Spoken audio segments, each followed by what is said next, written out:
Welcome to fan Bella's golden hour. So ഇന്ന് fan ബെല്ലയ്ക്കൊപ്പം ചേരാനായിട്ട് പോകുന്നത് യുണൈറ്റഡ് കിങ്ഡം ഓഫ് കേരള എന്ന ചിത്രത്തിൻ്റെ വിശേഷങ്ങളുമായിട്ട് UK ടീമാണ്. Hi all, welcome. സോ ഞാനൊരു ടീച്ചർ ഫീലാണ് എനിക്ക് കിട്ടുന്നത്. ഒരു ബഞ്ച് ഓഫ് കുട്ടികൾ ഫ്രണ്ടിലിരിക്കുന്ന പോലെ ഒരു ഫീലുണ്ട്. എനിവേ, അപ്പോൾ നമ്മളെന്തായാലും ചിത്രം പ്രതീക്ഷിച്ചിരിക്കുകയാണ്. സോ ട്രെയിലറും അതുപോലെ തന്നെ റിലീസ് ചെയ്തിട്ടുള്ള രസമാല മ്യൂസിക്കൊക്കെ കേട്ടപ്പോൾ ഭയങ്കര ഒരു സെലിബ്രേഷൻ മോഡ് അത് തന്നിട്ടുണ്ടായിരുന്നു. അപ്പോൾ ശരിക്കും അതിനോടൊപ്പം പ്രണയം പറയുന്നുണ്ട് ആൻഡ് ഒരു സബ്ജക്റ്റ് കൂടി ചിത്രത്തിൽ ഒളിപ്പിച്ച് വെച്ചിട്ടുണ്ട്. സോ ഒരു ക്യാപ്സ്യൂൾ രൂപത്തിൽ ഇതെല്ലാം കൂടെ നമുക്കൊരു ചിത്രമാക്കിയിട്ട് തരാനാണോ സംവിധായകൻ ഉദ്ദേശിക്കുന്നത്? ഇപ്പം നമ്മളുടെ പോസ്റ്റേഴ്സിലൊക്കെ പോലെ നമ്മൾ നോക്കുന്നത് യൂത്ത് ഫാമിലി എൻ്റർടൈനർ എന്നാണ്. അപ്പോൾ യൂത്തിനും ഫാമിലിക്കും ഒരേപോലെ തന്നെ എൻജോയ് ചെയ്യാൻ പറ്റുന്ന രീതിയിലാണ് നമ്മൾ സിനിമ മേക്ക് ചെയ്ത് വെച്ചേക്കുന്നത്. പിന്നെ ഈ പറഞ്ഞത് ഇത്രയും ചേരുവകളൊക്കെ എല്ലാം എന്തോരം ഉണ്ട് എന്നൊക്കെ ഉള്ളത് പടം കണ്ടാലും പറയാൻ പറ്റത്തുള്ളൂ. ഇപ്പോൾ പ്രണയം എന്നൊക്കെ പറഞ്ഞാൽ അതൊന്നും ഒരുപാട് അങ്ങനെ നമ്മൾ അതിനെപ്പറ്റി സംസാരിക്കണില്ല.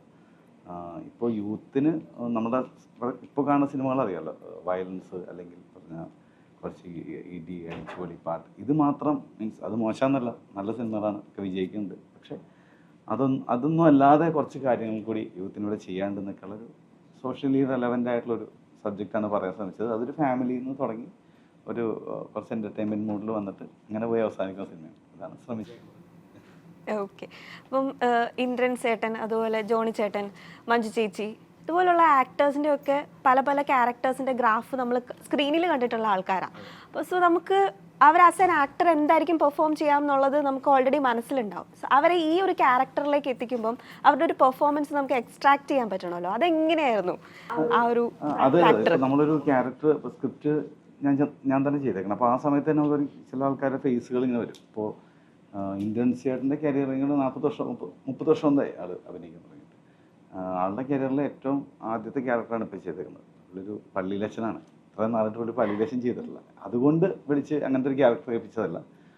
ഓഫ് കോഴ്സ് അത് ഇന്ദ്രൻ ചേട്ടൻ ചെയ്താൽ അതിനൊരു ഡെപ്ത് ഉണ്ടാവും തോന്നിയിട്ടാണ്. അതുപോലെയാണ് മഞ്ജു ഈസി ആയിട്ട് കൊടുത്താൽ പെർഫോം ചെയ്യണം. ജോണി ചേട്ടൻ്റെ ഈ റീസെൻ്റ്ലി വന്ന സിനിമകൾ വെച്ച് നോക്കിക്കഴിഞ്ഞാൽ കുറച്ച് കൂടുതൽ പെർഫോം ചെയ്യാനുള്ള സ്പേസും മനോഹരമായിട്ട് അദ്ദേഹം ചെയ്തിട്ടുണ്ട്. പിന്നെ ഇത്ര എക്സ്പീരിയൻസ്ഡ് ആയിട്ടുള്ള ആർട്ടിസ്റ്റുകൾ ഇവരുടെ കൂടെ വരുമ്പോൾ കിട്ടുന്ന ഒരു വൈബുണ്ട്. പ്രത്യേകിച്ച് രഞ്ജിത്ത്, ജോണി ചേട്ടൻ അപ്പൻ മകനാണ്.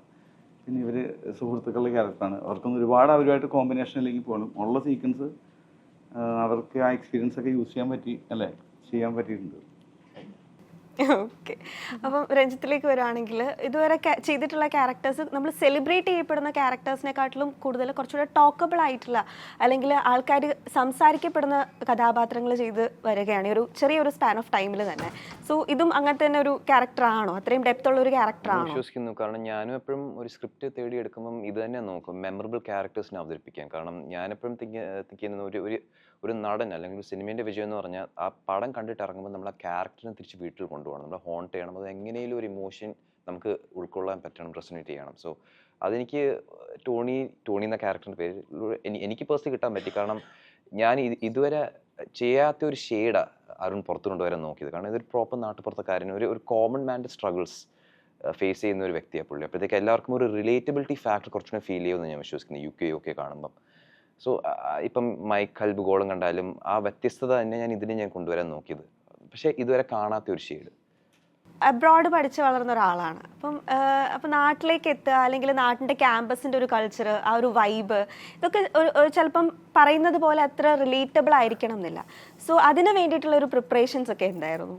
അങ്ങനെ പ്രിപ്പറേഷൻ്റെ കാരണം ഞാനും ദുബായിൽ പഠിച്ചു വളർന്നാലും ഞാൻ അവിടെ ഒരു ഇന്ത്യൻ സ്കൂൾ കരിക്കുലമാണ് ഫോളോ ചെയ്തപ്പോഴത്തേക്കും most of my friends north ഇന്ത്യൻസും മലയാളീസൊക്കെ ആയിരുന്നു. സോ എനിക്ക് ഏകദേശം ഒരു ഐഡിയ കിട്ടി. പിന്നെ ഇവിടെ ഞാൻ കഴിഞ്ഞ 5 വർഷമായിട്ട് സ്ഥിര താമസം ഇവിടെ. പിന്നെ എൻ്റെ ഫ്രണ്ട്സും സോഷ്യൽ സർക്കിളും കുറച്ചുകൂടി ഇവിടെയായി അവിടുത്തെ കാലം. സോ പിന്നെ അത് മാത്രമല്ല, ഇപ്പം ഞാൻ ഈ ക്യാരക്ടറിനെ മനസ്സിലാക്കാൻ വേണ്ടി ഞാൻ ഈ ഡിഫറെൻറ്റ് പടങ്ങൾക്ക് വേണ്ടി ഡിഫറെൻറ്റ് ടെംപ്ലേറ്റ്സാണ് യൂസ് ചെയ്യുന്നത്. കാരണം ഇതിനു വേണ്ടി അരുണിൻ്റെ കൂടെ സംസാരിച്ച് ഒരുപാട് ഞങ്ങൾ രണ്ടുപേരുമായി മറ്റേ ക്യാരക്ടറിനെ ഡെവലപ്പ് ചെയ്തെടുത്തത് ശരിക്കും പറഞ്ഞാൽ. സോ എൻ്റെ ഒരു പ്രോസസ്സ് അങ്ങനെയാണ് ഒരു പടത്തിലോട്ട് കയറുമ്പം. ടോണി എന്ന് പറയുന്ന ക്യാരക്ടറായിട്ടുള്ള ഒരു റിലേറ്റബിലിറ്റി എന്താണ്? റിലേറ്റബിലിറ്റി ഫാക്ടർ എന്ന് പറഞ്ഞാൽ ശരിക്കും പുള്ളി എന്ന് പറഞ്ഞ പോലെ നമുക്കൊരു ഗോൾ ഉണ്ടെങ്കിൽ എന്തെങ്കിലും നേരിടാൻ തയ്യാറാണ് അതെത്താൻ വേണ്ടി. എനിക്ക് തോന്നുന്നു എനിക്ക് സിനിമയിലോടും എനിക്ക് അങ്ങനത്തെ ഒരു പാഷൻ എനിക്ക് ഫീൽ ചെയ്യുന്നുണ്ട്. ചിലപ്പോൾ അതായിരിക്കും എനിക്കൊരു റിലേറ്റബിലിറ്റി പോയിന്റ് ഫീൽ ചെയ്ത് ടോണീനെ പറ്റി പറയുമ്പം. സോ ഡെഫിനറ്റ്ലി ഏത് ക്യാരക്ടർ ആയാലും നമുക്കൊരു റിലേറ്റബിലിറ്റി തോന്നണം അത് കറക്റ്റായിട്ട് അവതരിപ്പിക്കാൻ വേണ്ടി. സോ ഈ പെർട്ടിക്കുലർ ക്യാരക്ടറിൽ എനിക്ക് അതാ തോന്നുന്നത്. ഒരു നെവർ ഗിവ് അപ്പ്, ഒരു പുള്ളി ഇങ്ങനെ നല്ലൊരു ഡിറ്റർമിനേഷൻ ഉള്ള ഒരു വ്യക്തിയാണ്. ഹോപ്പ്ഫുള്ളി ഞാനും അങ്ങനെയാണെന്ന് വിശ്വസിക്കുന്നു. പിന്നെ രഞ്ജിത്ത് ജീവിച്ച സാഹചര്യങ്ങളും സിറ്റുവേഷൻസും ടോണിയുടെ ഒരു ക്യാരക്ടറും അതും ഒരു ഭയങ്കര വ്യത്യാസമുണ്ട്. അത് ശരിക്കും രഞ്ജിത്തിനൊരു ചലഞ്ചായിരുന്നു. ഞങ്ങൾ ആദ്യം സ്ക്രിപ്റ്റ് ഡിസ്കസ് ചെയ്യുമ്പോൾ അത് പുള്ളി അത് ഇപ്പോൾ സ്ക്രിപ്റ്റ് നന്നായിട്ട് പഠിച്ച് അത് ഭയങ്കര മനസ്സിലാക്കിയിട്ട് തന്നെ ചെയ്തു. അതിന് റിസൾട്ട് കിട്ടിയിട്ടുണ്ടെന്നാണ് ഞങ്ങൾക്ക് എല്ലാവർക്കും മനസ്സിലായത്. ഓക്കെ. അപ്പോൾ സാരംഗി ആണെങ്കിൽ ഒരുപാട് എന്താ പറയുക, ഒരു ഡാൻസറായിരുന്നു. ആൻഡ് ഇപ്പം സിനിമയിലേക്ക് വന്നിരിക്കുകയാണ്. അപ്പോൾ ഒരു ഡാൻസിങ്ങിലൂടെ സിനിമാ രംഗത്തേക്ക് കടന്നു വരിക എന്നുള്ളൊരു മോഹം കൊണ്ടാണോ, ആ ഒരു ആഗ്രഹം ഉണ്ടായിരുന്നോ? എനിക്ക് കുഞ്ഞിലോട്ട് ആക്ട്രസ് ആവണമെന്ന് ഭയങ്കര ആഗ്രഹമായിരുന്നു. പിന്നെ ഈ നമ്മൾ ഡാൻസ് ചെയ്യുമ്പോൾ ഒബ്വിയസ്ലി പെർഫോമൻസ് നമ്മൾ ആക്ടിങ് കൂടെ ചെയ്യുവാണ്. സോ അങ്ങനെ ആ സ്കില്ല് അതിന്റെ കൂടെ തന്നെ ഇങ്ങനെ ഡെവലപ്പ് ചെയ്ത് വന്നു. പിന്നെ ഈ പറഞ്ഞ പോലെ ചേട്ടൻ ഡാൻസ് കണ്ടാണ് ആക്ച്വലി ഓഡിഷന് വിളിക്കുന്നത്. അതെ, ഡാൻസിലൂടെ കയറിയതാണ്. ഡാൻസർ എന്ന നിലയിൽ ക്യാരക്ടറിനെ പെർഫോം ചെയ്യാൻ എളുപ്പമായിരുന്നു. ഡയറക്ടർ എന്ത് പറയുന്നു? സാരംഗി ഡാൻസർ ആയതുകൊണ്ട് ഒരു സീക്വൻസ് ഷഫിൾ ചെയ്ത് സോങ്ങിലേക്ക് ആഡ് ചെയ്ത്, ശരിക്കും സാരംഗിയുടെ ഒരു ക്യാരക്ടർ സോങ്ങിന് ശേഷം മനോഹരത്തെ ഒരു ക്യാരക്ടറായിരുന്നു. ഇത്രയും നല്ല ഡാൻസർ, പിന്നെ രഞ്ജിത്ത് നല്ല ഡാൻസർ. അപ്പോൾ ഇവരൊരു കോംബോ പരിപാടി. മൂസി ഡാൻസ് ചെയ്യും, ചാന്ദിനി, മെറിസിക്ക് കാല് വയ്യാത്തതുകൊണ്ട് പറ്റിയില്ല. അപ്പോൾ ഇവരൊക്കെ നന്നായിട്ട് ഡാൻസ് ചെയ്യുന്ന പിള്ളേരാണ്. പിന്നെ സാരംഗി ഡാൻസ് വേറൊരു സ്റ്റൈലല്ല, സ്ട്രീറ്റോ പുള്ളി തന്നെ കണ്ടുപിടിച്ചൊരു പേരാ. അപ്പം അപ്പോൾ അതുകൊണ്ട് സാരംഗിനെ നമ്മൾ നന്നായിട്ട് യൂസ് ചെയ്യാൻ പറ്റിയിട്ടുണ്ട് സോങ്ങിൽ. ഇവരുടെ കോംബോ നമ്മൾ ഭയങ്കര ഹാപ്പി ആയിരുന്നു. കാരണം ഡാൻസേഴ്സിന് നമ്മളൊക്കെ ആ സീക്വൻസ് സ്ക്രിപ്റ്റിൽ പിന്നെ ഷഫിൾ ചെയ്ത് മെയിനിലേക്ക് ആക്കി അങ്ങനെ രസമാല പാട്ടുണ്ടാക്കി. യെസ് യെസ്, അത് ഒരുപാട് നാളുകൾക്ക് ശേഷം അങ്ങനത്തെ ഒരു ഡിഫറെൻറ്റ് ജോണർ എന്ന് പറയാൻ പറ്റുന്ന ഒരു സോങ് ആണ് രസമാല. അപ്പം അങ്ങനത്തെ ഒരു പാട്ടും കൂടെ നമുക്ക് കാണാൻ കിട്ടി. യെസ്, എനിവേ, അപ്പം മൂസി ഇപ്പം ഈ ഒരു ചിത്രത്തിലേക്ക് വരികയാണെങ്കിൽ ഒരു ക്യാമ്പസ് വൈബാണ്. അപ്പം ഉറപ്പായിട്ടും അതിനു മുമ്പ് തുടക്കത്തിൽ ചെയ്തിട്ടുണ്ടായിരുന്ന ചിത്രമാണെങ്കിലും ഒരു ക്യാമ്പസ് ചിത്രമായിരുന്നു. അപ്പം ഹൗ ഡിഫറെൻ്റ് എന്നുള്ളൊരു ഫീലിംഗ് എന്തെങ്കിലും എപ്പോഴെങ്കിലും തോന്നിയിട്ടുണ്ടോ? ഓക്കെ, ആ ഒരു വൈബും ആൻഡ് ഈ ഒരു വൈബും എത്രത്തോളം ഡിഫറെൻ്റ് ആയിരുന്നു? അല്ല, ഞാനിപ്പോ അരുൺ ചേട്ടനോടത് പറയണായിരുന്നു. ഇത് ക്യാമ്പസ് ആണെങ്കിലും ഇത് സംസാരിക്കുന്ന വിഷയം, ഇപ്പൊ ക്വീൻ ആണെങ്കിൽ പോലും അത് സംസാരിക്കുന്ന വിഷയം ക്യാമ്പസ് വേറൊരു പരിപാടിയാണ്. നമ്മുടെ ഈ പടം അങ്ങനെ തന്നെയാണ്. നമ്മളെ പുതിയ ജനറേഷൻ ഫേസ് ചെയ്യാൻ പോകുന്ന, അല്ലെങ്കിൽ ഒരു ഫാമിലി ഫേസ് ചെയ്യാൻ പോകുന്ന ഒരു വലിയ വിഷയം സംസാരിക്കുന്ന ഒരു സിനിമയാണ്. സോ എനിക്ക് അതായിരുന്നു, അത്രയും വലിയ ഡിഫറൻസ് ഇല്ല.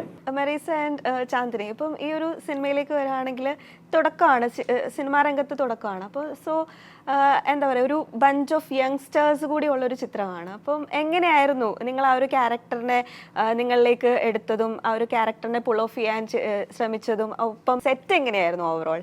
ഭയങ്കര അടിപൊളി സെറ്റായിരുന്നു. ഞങ്ങളെല്ലാവരും ആക്ച്വലി നല്ല കണക്റ്റഡ് ആയി. ഒരു ഫ്രണ്ട്ഷിപ്പ് ആയിരുന്നു, എല്ലാവരും ഒരു ഫാമിലി പോലെ. ഒരു രീതിയിൽ ഞങ്ങൾക്ക് ഒത്തിരി ദിവസം ഷൂട്ട്സ് ഉണ്ടായിരുന്നു. അറൗണ്ട് 40 days തന്നെ ഞങ്ങൾക്ക് തന്നെ ഉണ്ടായിരുന്നു എന്ന് തോന്നുന്നു. 65 days ഷൂട്ട്സ് ഉണ്ടായിരുന്നു.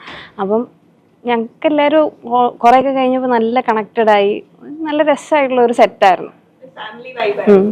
എനിക്കെന്ന് പറഞ്ഞാൽ ക്ലിനിക് ലൈഫ് കഴിഞ്ഞ് ഒരു ബാക്ക് ടു ഒരു ഫ്രണ്ട്ഷിപ്പിലേക്ക് വരുന്ന ഒരു മോഡൽ. പ്രൊഫഷണൽ പാഷൻ ഒരുമിച്ച് കൊണ്ടുപോകുന്നത് കുറച്ച് ബുദ്ധിമുട്ടാണ്. ലീവ് എടുക്കുക, വരിക. അപ്പം സാരംഗി, ഞാൻ, മെറീസ ഒക്കെ ഗേൾസ് ആയതുകൊണ്ട് ഞങ്ങൾ ഭയങ്കര കണക്റ്റഡ് ആയി. സെറ്റിൽ കൂടെ കിട്ടിയ ഫ്രണ്ട്സാണ് എനിക്ക് മെറീസയും സാരംഗി. ഈ ഒരു ഡെന്റിസ്റ്റ് പ്രൊഫഷൻ തുടർന്നുകൊണ്ട് സിനിമയിലും അഭിനയിക്കുക എന്നുള്ളൊരു പാഷനാണ് തുടരണം എന്ന്. പക്ഷെ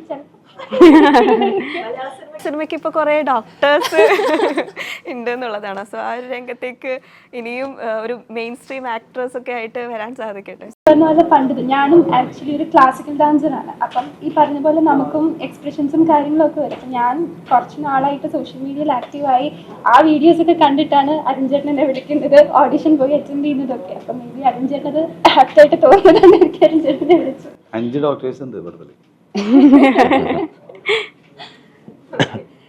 അപ്പം അരുൺ ചേട്ടനിലേക്ക് വരികയാണെങ്കിൽ ഇപ്പം ഒരു ബഞ്ച് ഓഫ് നമ്മൾ ആക്ടിങ് എന്താണെന്ന് കണ്ടുപഠിക്കാൻ തക്ക രീതിയിലുള്ള ആക്ടേഴ്സ് ഒരു ഭാഗത്തുണ്ട് ഈ സിനിമയുടെ. ഒരു അതർ സൈഡിൽ ഈ പറയുന്ന പോലെ ഒരു ബഞ്ച് ഓഫ് അങ്ങനെയല്ല, പക്ഷെങ്കിൽ ഒരു ബഞ്ച് ഓഫ് ന്യൂ കമേഴ്സ് ആണ്. അപ്പം 2 ബഞ്ച് ഓഫ് ആൾക്കാരാണ് ഒരു സിനിമയിൽ വരുന്നത്. അപ്പം ഇവർ രണ്ടുപേരുടെയും ആക്ടിങ് രീതിയും അല്ലെങ്കിൽ ഇവരോട് പറഞ്ഞു കൊടുക്കുന്ന ഒരു രീതിയിലായിരിക്കില്ല അവരോട്. അപ്പം ഈ 2 ബഞ്ച് ഓഫ് ആൾക്കാരെയും എങ്ങനെയായിരുന്നു ഹാൻഡിൽ ചെയ്തിട്ട്? അത് ഇപ്പം പുതുമുഖങ്ങൾ വെച്ച് സിനിമ പുതുമുഖങ്ങൾ ഭയങ്കര നമുക്ക് രസമെന്ന് വെച്ചാൽ ഇവരുടെ ആദ്യത്തെ സിനിമകളിൽ ഇവരുടെ ഉള്ളിലൊരു ഫയറുണ്ട്. എന്തെങ്കിലും ഇപ്പോൾ പറഞ്ഞില്ലേ സാരംഗി ആയാലും ഇവരെല്ലാവരും ചാന്ദിനി മൂസിയൊക്കെ വരുമ്പോൾ ഇവരുടെ എന്തെങ്കിലും ചെയ്യണം, അതിൽ ആ ഒരു ആഗ്രഹം കുറേ നാളായിട്ടുണ്ട്. അപ്പോൾ അവരതിനെ എന്ത് അല്ലെങ്കിൽ ഇപ്പോൾ എത്ര കഷ്ടപ്പെടാനും അങ്ങനെ കുറച്ച് കഷ്ടപ്പെടുന്ന സീക്വൻസുകളൊക്കെ ഉണ്ട് ഇതിനകത്ത്, പാടത്തിലൊക്കെ ഉണ്ട്. അപ്പോൾ ഇവരെല്ലാത്തിനും അത് തയ്യാറാണ്, അത് മടിയില്ല. ചേട്ടാ അടുത്ത ഷോട്ട് എന്താണെന്നുള്ളത് അത് നമ്മളെ ഭയങ്കരമായിട്ട് ഇപ്പോൾ ഷൂട്ട് ചെയ്തുകൊണ്ടിരിക്കുമ്പോൾ നമ്മളടുത്ത് വന്നിട്ട് നമ്മൾ കാണിച്ചു കൊടുക്കുന്ന സാധനം കണ്ടിട്ട് ഒരു എനർജി ഉണ്ട്, അത് നമുക്ക് ഭയങ്കര ഇഷ്ടമായിരുന്നു. ഒപ്പം അപ്പുറത്ത് ഭയങ്കര എക്സ്പീരിയൻസ് ആയിട്ടുള്ള ആർട്ടിസ്റ്റുകളാണ് ജോണി ചേട്ടൻ, നെല്ലിൻ ചേട്ടൻ, മഞ്ജുപിള്ള ചേച്ചി, മനോജ് കെ ജയൻ ചേട്ടൻ, അങ്ങനെ റോണി ഒക്കെ ഉണ്ട്. അവർ ശരിക്കും സെറ്റിലേക്ക് വരുമ്പോൾ ഈ മെയിൻ സീനിയേഴ്സ് ആർട്ടിസ്റ്റുകളെ അവരൊന്ന് സെറ്റ് ചെയ്യാൻ വരുമ്പോൾ അവർക്ക് അറിയാൻ പറ്റും ഇവിടെ പരിപാടി കറക്റ്റായിട്ടാണോ നടക്കുന്നത്, പറയുന്നത് കമ്മ്യൂണിക്കേറ്റ് ചെയ്യാൻ പറ്റുന്നുണ്ടോ എന്നൊക്കെയുള്ള സാധനം. അങ്ങനെ ഒരു നമ്മളായിട്ടൊരു കണക്ഷൻ കിട്ടിക്കഴിഞ്ഞാൽ പിന്നെ അവർ ഇതേ എനർജിയിലേക്ക് അവരും വരും. പിന്നെ ആ ഒരു പ്രോസസ്സ് ഭയങ്കര രസമാണ്. നമുക്ക് അതിന് ടെൻഷനില്ല. ഇവരുടെ അടുത്ത് പിന്നെ കുറച്ചുകൂടി ഒരു ഫ്രണ്ട്ഷിപ്പ് മൂഡാണ്, നമുക്ക് എന്ത് വേണമെങ്കിൽ പറയാം. ഇപ്പോൾ ഇവരെൻ്റെ തലേക്ക് ഇരിക്കില്ലേ, മറ്റേത് അങ്ങനെയല്ല, കുറച്ചൊരു ബഹുമാന റെസ്പെക്ട് ഉണ്ടെങ്കിൽ ഇപ്പം ജോണിച്ചാനായിട്ട് നല്ല കമ്പനിയാണ്. ജോണിച്ചാനാണ് ആക്ച്വലി ഈ പ്രൊജക്റ്റിലേക്കൊക്കെ ഞാൻ എത്താനുള്ളൊരു റീസണൊക്കെ. ഭയങ്കര ഹാപ്പിയാണ്. പിന്നെ അപ്പം അൽഫോൺസ് ചേട്ടൻ വന്നു, പുത്രൻ, അത് ഞങ്ങൾക്ക് ഭയങ്കര രസമുള്ളൊരു പരിപാടിയാണ്. ഭയങ്കര രസമാണ് ഈ പുതിയ ആൾക്കാരും നല്ല നമ്മുടെ കൂടെ നിൽക്കണ പഴയ ആൾക്കാരും കൂടി വർക്ക് ചെയ്യുമ്പോൾ അവരൊക്കെ പഴയ ആൾക്കാർ തന്നെ കുറച്ച് കഴിയുമ്പോൾ ഇവരേക്കാൾ അടിപൊളിയാവും. ഹ്യൂമർ സാധനമൊക്കെ നല്ല രസമുള്ള പരിപാടിയാണ്. ശരിക്കും ചില കാര്യങ്ങൾ അരുൺ ചേട്ടൻ പറഞ്ഞു തരും. അപ്പം നമുക്ക് ഞാനൊക്കെ ഫസ്റ്റ് ടൈം വരുന്നതുകൊണ്ട് എങ്ങനെയാണ് സെറ്റ്, എങ്ങനെ ഒരു ഡയറക്ടർ പറയുന്നില്ല. ഇപ്പം അരുൺ ചേട്ടൻ ഞങ്ങളുടെ അടുത്ത് ഭയങ്കര കമ്പനി ചെയ്ത് കാരണം നമുക്കൊരു പേടിയുണ്ട്. ഓക്കെ ഒരു ടേക്ക് പോയി നെക്സ്റ്റ് ടേക്ക് ആകുമ്പോൾ വഴക്കും അറിയാം. പക്ഷെ അരുൺ ചേട്ടൻ അല്ലായിരുന്നു കേട്ടോ, ഒരു പ്രശ്നവും അല്ലല്ല അപ്പൊ അങ്ങനെ പറഞ്ഞോണ്ടേ. ഓക്കെ, അപ്പൊ എത്ര ടേക്ക് വേണേലും എടുക്കാൻ ഒരു പേഷ്യൻസ് ഉണ്ട് നന്നായിട്ട്. നിങ്ങളെ ചതിക്കാത്ത പടം കണ്ടോ? ചില ഷോട്ടൊക്കെ എടുക്കുമ്പോൾ കൊച്ചിങ്ങനെ ചേട്ടൻ മാറിയൊക്കെ ഇരിക്കുന്നുണ്ട്, ക്യാമറ കുറെ പ്രാവശ്യം മാറിയിരുന്നുണ്ട്. പിന്നെ പഴയ പോലെ ഫിലിം ഒന്നുമല്ലോ, ഷിഫ്റ്റ് ഡിലീറ്റ് അടിച്ചാൽ മതിയല്ലോ. കുറച്ച് പാട് പെട്ടു എന്നാണ് പറയുന്നത്. ഓക്കെ, ഇപ്പം ജോണി ചേട്ടൻ്റെ കാര്യം പറഞ്ഞു.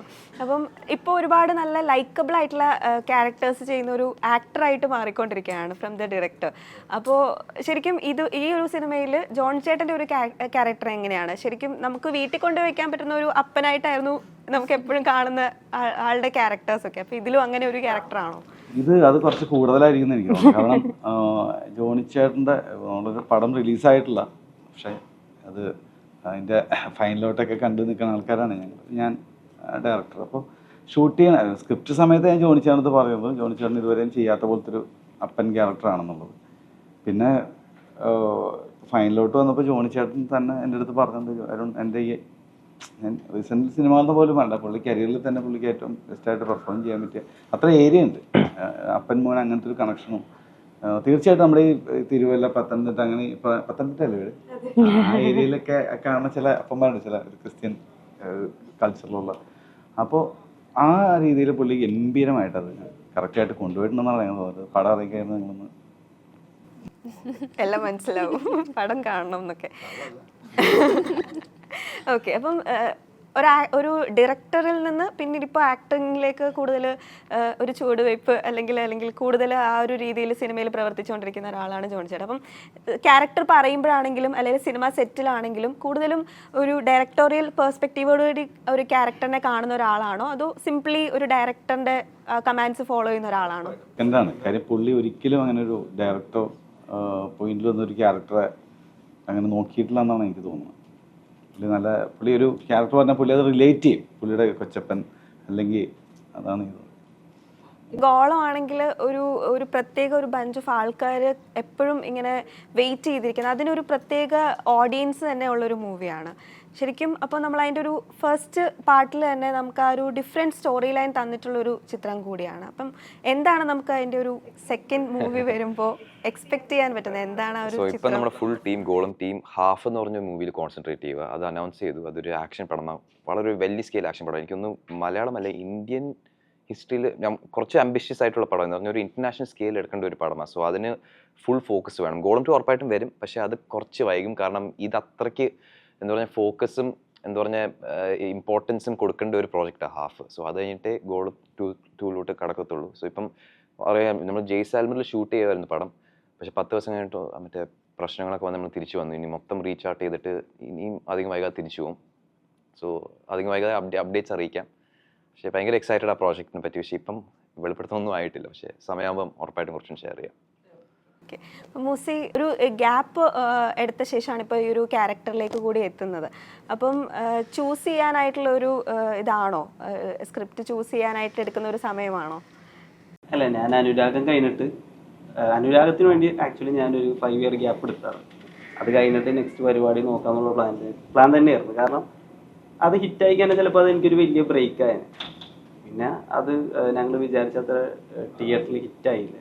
പടം നല്ലതാണെങ്കിലും തിയേറ്ററിൽ അത്ര ഹിറ്റായിരുന്നില്ല. സോ അത് കഴിഞ്ഞ് പിന്നെ എന്നോട് ഷഹദ വിളിച്ചു പറഞ്ഞു, എടാ നമ്മുടെ ഗുണ്ടാജയൻ്റെ ഡയറക്ടർ നിന്നെ വിളിക്കും, നല്ല പരിപാടിയായിരിക്കും, നീ അത് പിടിച്ചോ, ഒന്ന് പോയി സംസാരിച്ച് നോക്ക്. അങ്ങനെ പോയി ചേട്ടനൊന്ന് ഓഡിഷൻ ചെയ്ത് നോക്കി. 2 ദിവസം കഴിഞ്ഞപ്പോൾ കോൾ വന്നു. ഞാൻ ചേട്ടൻ അങ്ങോട്ട് വിളിച്ചു ചോദിച്ചു, ചേട്ടാ എന്തായി, ഇവരൊന്നും ഇല്ല, ചേട്ടാ മോനെ വരും. ഓക്കെ, അപ്പോൾ എന്തായാലും സെറ്റ് ഭയങ്കര കളർഫുൾ ആയിരുന്നു, ഭയങ്കര വൈബ്രൻ്റ് ആയിരുന്നു എന്നൊക്കെ ഓൾറെഡി പറഞ്ഞു. അപ്പം എന്താണ് എല്ലാവർക്കും സെറ്റിൽ നിന്ന് പറയാനായിട്ടുള്ള ഒരു രസകരമായിട്ടുള്ള ഒരു മെമ്മറി? സെറ്റില് ഒരുപാട് പ്രൊമോഷൻസിനാണ് കൂടുതലും ഞങ്ങള് ഈ സെറ്റിൽ കുറച്ച് ടെൻഷനും കൂടെ കാണും. കാരണം നമ്മൾ പെർഫോം ചെയ്യണമല്ലോ, കുറച്ചു നേരം കഴിയുമ്പോൾ വിളിക്കുമല്ലോ എന്നൊരു ടെൻഷനുണ്ട്. അപ്പൊ പ്രൊമോഷൻസിന് പോകുമ്പോൾ നമ്മൾ ഈ മറ്റേ ബാൻഡിൽ ഇരുന്ന് എല്ലാവരും കൂടെ ഒരുമിച്ച് ഗെയിംസും അക്ഷരാസും അന്താക്ഷരിയും അങ്ങനെ കുറെ പരദൂഷണവും അങ്ങനെ എനിക്കുള്ള പ്രൊമോഷൻസിലായിരുന്നു ഫൺ. അങ്ങനെ എന്തെങ്കിലും ഒരു ഇൻസിഡന്റ് തോന്നുന്നുണ്ടോ?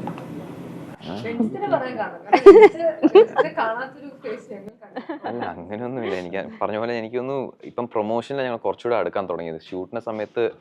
കാരണം ഞാനും പടത്തിൽ മൊത്തം ഫോക്കസ് ചെയ്യുമ്പോൾ എനിക്ക് അത്രയ്ക്കും അരുണല്ലാതെ ഞാൻ അത്രയ്ക്ക് അധികം മിണ്ടിയില്ല. സോ പക്ഷെ ഇപ്പം എനിക്ക് തോന്നുന്നു അത്രയ്ക്ക് നന്നായി സംസാരിക്കാണ്ടായിരുന്നു. ഇപ്പം എനിക്ക് മൊത്തം പണി ഇങ്ങോട്ടാണ് തരുന്നത്. അതുകൊണ്ട് കുറച്ചൊന്ന് ആ മൂഡ് തന്നെ മെയിൻറ്റെയിൻ ചെയ്താൽ മതിയായിരുന്നു. ശരിക്കും പറഞ്ഞ മിസ്റ്റേക്ക് ആയിപ്പോയി, സാരമില്ല, ഇനി തിരുത്താം. ഭയങ്കര കുറവായിരുന്നു. അരുൺചേട്ടനായിട്ട് ഇന്ററാക്ട് ചെയ്ത് പറഞ്ഞ പോലെ പ്രൊമോഷന് പോയി തുടങ്ങിയപ്പോഴാണ് കൂടുതൽ ഞങ്ങളോട് സംസാരിക്കാൻ തുടങ്ങിയത്. രഞ്ജിത്തിന്റെ വേറെ വേർഷൻ ഞങ്ങൾ മറ്റൊരു മുഖം സ്ക്രിപ്റ്റ് ഭയങ്കരമായിട്ട് അതുകൊണ്ട് എന്താണ് അതിൻ്റെ റീസൺ എന്ന് പറഞ്ഞാൽ സംസാരിക്കാത്തതിൻ്റെ കാര്യം. പുള്ളി തലേദിവസം നമ്മൾ സ്ക്രിപ്റ്റ് കൊടുത്തു കഴിഞ്ഞാൽ അത് കറക്റ്റായിട്ട് പഠിച്ച് പിന്നെ ആ ഒരു ഇതിലിരിക്കണം. കഷ്ടകാലത്തിന് അങ്ങനെ സീക്വൻസ് പിന്നെ അങ്ങോട്ട് മാറിക്കഴിഞ്ഞാൽ മൊത്തം കൺഫ്യൂഷനാണ്. നമുക്ക് ചില ലൊക്കേഷൻ ചെല്ലുമ്പോൾ അവിടെ ചിലപ്പോൾ സാങ്ഷൻ ഉണ്ടാവില്ല, അല്ലെങ്കിൽ അപ്പോൾ അടുത്ത സ്ക്രിപ്റ്റ് ആവും, ബ്രോ പണിയായ ബ്രോ. അല്ല, കാരണം അത് എന്റെ ഫോൾട്ട് അല്ല. കാരണം ചില ആക്ടേഴ്സിന് ഓൺ ദ സ്പോട്ട് ചെയ്യാൻ പറ്റും. പക്ഷെ എനിക്ക് ഒരുപാട് പ്രിപ്പയർ ചെയ്യണം, ഹോംവർക്ക് ചെയ്യണം. എന്നാലും എനിക്കൊരു കോൺഫിഡൻസ് കിട്ടത്തുള്ളൂ. മൈന്യൂട്ട് ഡീറ്റെയിൽസ് നമ്മൾ ചോദിച്ചുകൊണ്ടിരിക്കും, എന്താ ഇങ്ങനെയാണ്. പുള്ളി അവിടെ പോയിട്ട് അതുകൊണ്ട് നമുക്കും വലിയ ഇപ്പോൾ രഞ്ജിത്തിനെ വെച്ച് സിനിമ ചെയ്യുമ്പോൾ രഞ്ജിത്ത് കണ്ട കാഴ്ചകളല്ല ഈ സിനിമയിൽ. രഞ്ജിത്തിൻ്റെ ചുറ്റുപാടൊക്കെ രഞ്ജിത്ത് എക്സ്പീരിയൻസ് ചെയ്തേക്കൊണ്ട ഒരു ലൈഫല്ല. അപ്പോൾ എനിക്കും അതിലൊരു ടെൻഷൻ ഉണ്ടായിരുന്നു, എങ്ങനെയായിരിക്കും പെർഫോം ചെയ്യിക്കുമ്പോഴുള്ളത്. പക്ഷെ നമുക്കങ്ങനെ വലിയ പ്രശ്നങ്ങളൊന്നും തോന്നില്ല, അങ്ങനെ ഒരുപാട് ടേക്കുകളോ. പക്ഷേ സ്റ്റിൽ നമുക്ക് പറയാനും പറ്റുന്ന ഇതുവരെ ചെയ്ത സിനിമകളെല്ലാം നല്ലതാണ്. പക്ഷേ അതിനേക്കാളും കുറച്ചും കൂടി ചിലപ്പോൾ എൻ്റെ സിനിമയോട് എനിക്ക് തോന്നുന്നില്ല, അല്ലെ കുറച്ചും കൂടി പെർഫോമൻസ് പുള്ളിയുടെ ഒരു മാറ്റം സാധനം എനിക്ക് ഫീൽ ചെയ്തിട്ടുണ്ട്.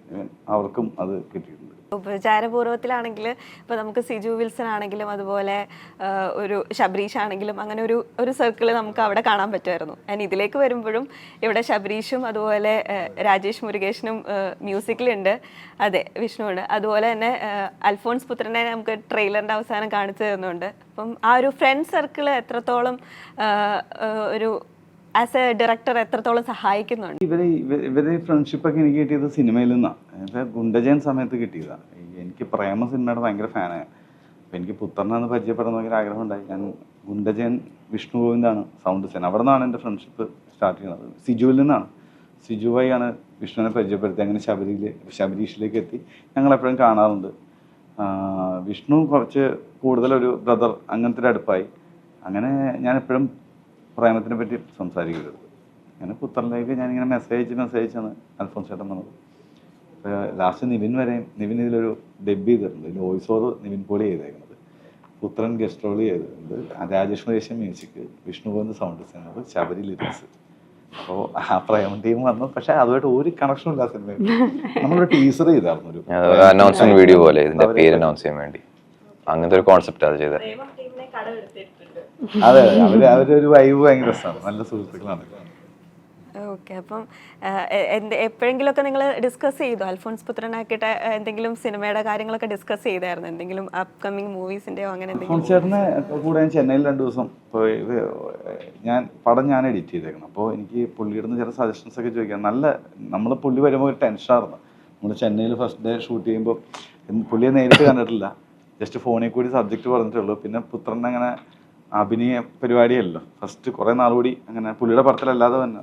അപ്പോൾ ഞങ്ങൾ പുള്ളി സെറ്റിലേക്ക് വന്നപ്പോൾ തന്നെ പ്രേമത്തിൻ്റെ ഒരു മ്യൂസിക്, റെഡ് വെൽവെറ്റില്ലേ, ആ സ്കോർ അങ്ങ് പ്ലേ ചെയ്തു. പുള്ളി അപ്പോൾ തന്നെ ഒരു പോസിറ്റീവ് ആയിരുന്നു. പക്ഷെ ഭയങ്കര രസമായിരുന്നു പുള്ളിയുടെ വർക്ക് ചെയ്യാൻ. നമ്മളിപ്പോൾ പുറത്തുനിന്ന് കാണുന്ന ഇൻ്റർവ്യൂവിൽ അങ്ങനത്തെ ഒന്നും അല്ല അൽഫോൺസ് ചേട്ടൻ.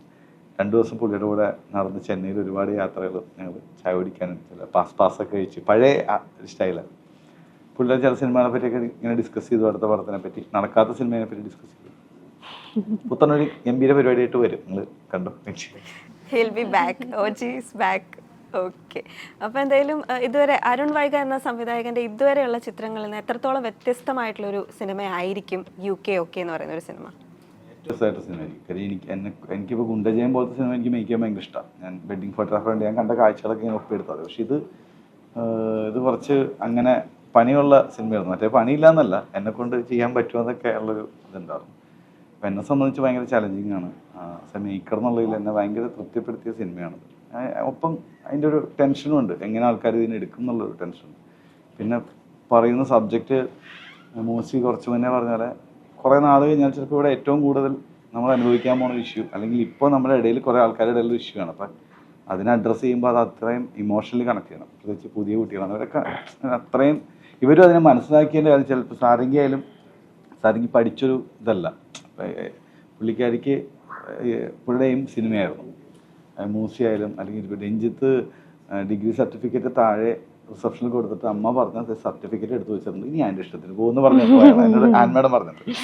മെറീസനെ ഞാൻ ഓഡിഷൻ വിളിക്കുമ്പോൾ മെറീസ പുറത്തോട്ട് പോകാനിരിക്കണം, പക്ഷേ എനിക്ക് ഇവിടെ എന്തെങ്കിലും ആവണം ചേട്ടാ. ഇപ്പോൾ രണ്ടുപേരും അപ്പോൾ ഇവരതിനെ ഭയങ്കരമായിട്ട് മനസ്സിലാക്കി ചെയ്ത് അങ്ങനത്തെ ഒരു സപ്പോർട്ട് കിട്ടി. പിന്നെ ഓഫ്കോഴ്സ് ഇത് ഭയങ്കര ടെൻഷനുള്ള പരിപാടിയായിരുന്നു. അതുകൊണ്ട് പിന്നെ എത്രയൊക്കെ വന്നാലും പ്രേക്ഷകൻ സ്വീകരിക്കണത്താണല്ലോ അതിൻ്റെ ഒരു റിസൾട്ട്. ആക്ടേഴ്സിനോട് എല്ലാവരോടും ഉള്ളൊരു ക്വസ്റ്റ്യൻ ആണ്, ഒരു എന്താണ് ഈ ഒരു സിനിമ ചൂസ് ചെയ്യാനായിട്ടുള്ള ഒരു ദാറ്റ് എക്സ് ഫാക്ടർ എന്ന് പറയുന്നത്?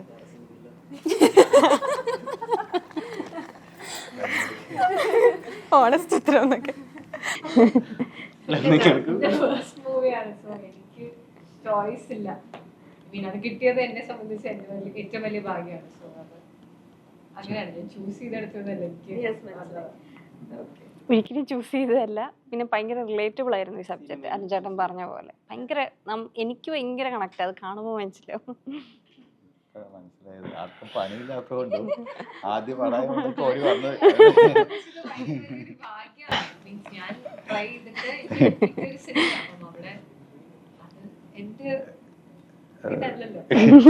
സാരംഗി ചെയ്യാനിരുന്ന ക്യാരക്ടർ മറ്റൊന്നായിരുന്നു, പിന്നീടാണ് സാരംഗിനെ ഹീറോയിൻ. അപ്പൊ അതിപ്പോ ആരാ ചെയ്തേക്കുന്നത്? ഇതിലാരും